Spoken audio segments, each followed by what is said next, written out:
My name is Emma Supple. I work in private practice in Enfield in a clinical supple feet, and I also work for the NHS as a podiatrist and paediatric surgeon.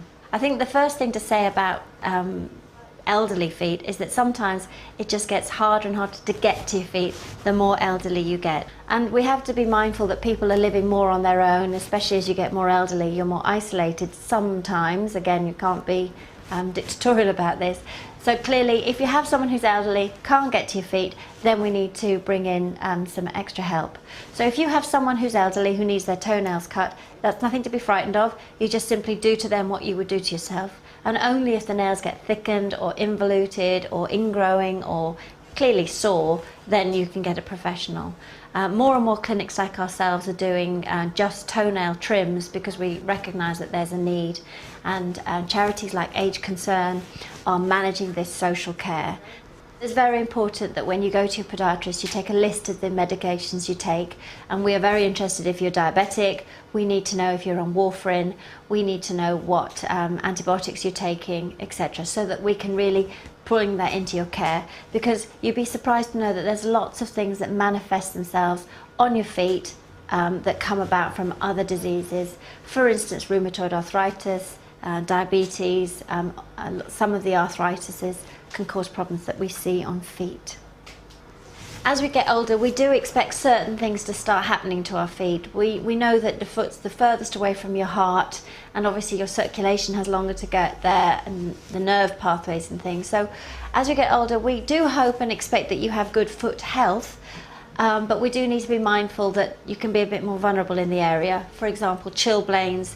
If you have a tendency to be a bit more fragile, then you're more likely to fall. If you fall, you're going to have a fracture, and that's going to impair your mobility and independence more.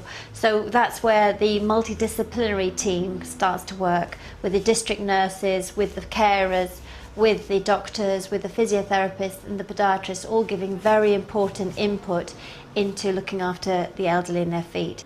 It's very important that people know that there's lots of places that they can go and get help with these simple tasks, such as cutting your toenails, washing your feet. And then obviously we have a huge problem in the country of increasing problems with Alzheimer's and dementia, and very sadly. And those individuals do need to be checked on their foot care, because more often than not their shoes and socks stay on in the doctor's surgery and no one has a look to see what's actually happening. So you really need to make sure you're getting no nasty skin infections between the toes, and the skin's being looked after, and everything is really quite comfortable and hygienic and healthy. So in summary, elderly feet are feet that you've had for a lifetime, have walked you a lifetime, and have done you an amazing service. So you need to be paying attention to them. Simple things: washing them well, moisturising them well, getting them to a podiatrist for professional help whenever they've needed. Always looking to wear insoles orthotics because they help arch supports. They're very helpful on making your feet comfortable. Making sure that your shoes you wear are suitable for the occasion, so you walk up a mountain in a pair of walking boots and you go to a dance in a pair of dance shoes. If you're unfortunate enough to start getting actual disease processes going on in your feet, the podiatry profession will be very pleased to help you and very capable of helping you. And you'd be surprised how instant the relief can be. And essentially, look after these feet. They've been looking after you, and take care of them.